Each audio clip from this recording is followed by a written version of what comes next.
Hi, I'm Ozzy. And I'm Robyn. And you're watching Bloody Mary.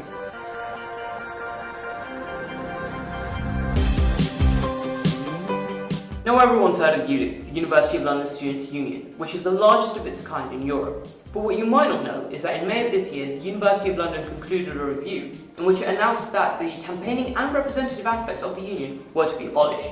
The union, which campaigns around transport, housing and supports students in halls of residences, also provides a number of clubs and societies to students in the University of London. The lease for the building in Mallet Street is up, and it's expected to be turned into a student centre run by staff.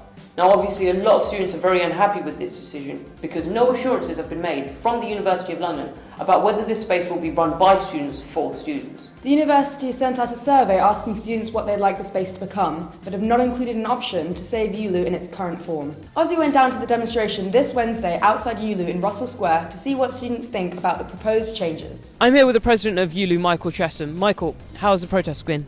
It was good, it was lively, it was reasonably sized. I think there were a few hundred students there. It went very well in terms of numbers, in terms of liveliness, in terms of running around. Pretty poor behaviour from the police by the end. What did they do? Well, basically people tried to get into their own campus, which I have to say isn't a particularly big ask. And essentially, it kind of summarises everything the university's doing, really. Standing behind sort of rows and rows of police while your students try to protest on their own campus. Dragging people to the ground, a couple of people got hit, which is really disgraceful given that essentially all we're doing is marching around our own campus. What are your realistic expectations for what will happen with this campaign? So we should be realistic, and I think realistically we have a chance of winning this campaign. We're definitely looking down the barrel of a gun, but I think the only force on any campus that's capable of actually saying no to something is students and staff and workers. And I think that if we turn out for it, then the limit is endless. Our next big plan is to run a referendum. That's going to be a massive talking point. Hopefully, on a lot of people's agendas, we'll get a big turnout for that. How do you feel about the response of the NUS with regards to this campaign? Do you feel that they supported you properly, or do you feel like support is lacking? They do technically hold a position that they support us. They haven't tweeted anything about it. As far as I'm aware, no NUS officers were on this demonstration. Maybe they were, I didn't see them.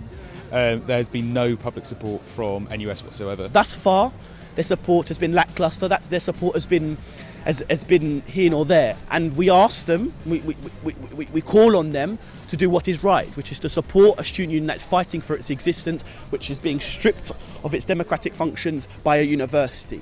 NUS have met the University of London without reference to ULU. And they have basically tried to put a massive wedge between us and unions in London. I think the way that NUS have behaved around this entire thing has been, not only with reference to ULU, but with reference to Pan-London representation in general, has been sort of transparently dishonest and poor. A lot of strong opinions there, but that's not where the drama ends. The very next day, President of ULU, Chessum, was arrested by the Metropolitan Police under what they're calling Section 11 of the Public Order Act. In an official statement released by ULU, they said, "This is a clear attack on the right to protest. It is a transparent and shameful attempt to intimidate students from demonstrating against the actions of university management." Around 60 or so students protested outside Holborn Police Station for Chessum's release.